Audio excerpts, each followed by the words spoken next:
The labour market demands that are in place for employers are that they want a highly skilled worker with a certain level of experience, and with quite a hot labour market, you don't have the opportunity to source that unless you're willing to invest in young people.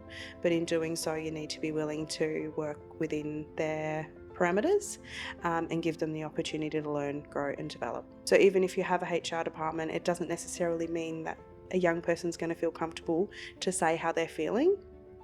So having that external person coming in, I think genuinely will yield a better outcome. I'm Tom Wright. I'm a diesel fitter for the assembly line at Elphinstons. Each day is different. I'm never there sitting on the same job, doing the same things. It's always different. There's always challenges.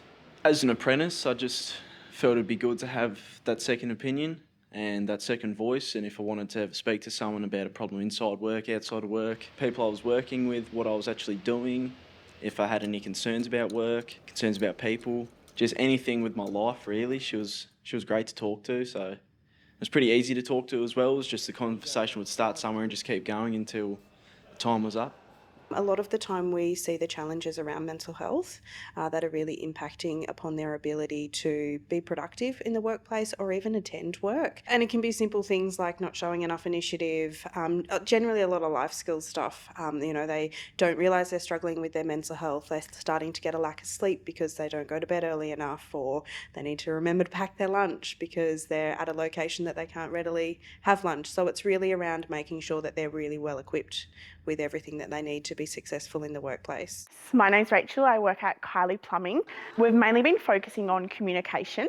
I found out that I am a passive-aggressive communicator, and Shay's really been helping me try to improve on communicating, slowing down. And I feel at work I'm always communicating, but more personally, I found that I myself have better communication with my family and friends and things like that, like especially talking about how I feel, feelings and emotions and things like that. They love it. I think that there's been lots of young people who are still in a job today because coaching and mentoring support provided by Shay was enabled to keep them there.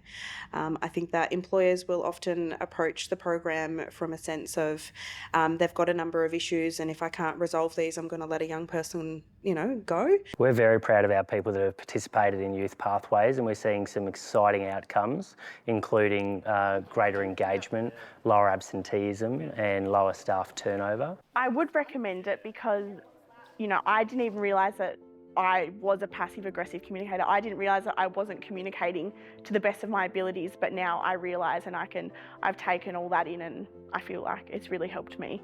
So yeah, it's not something I even realised that I needed, but I did.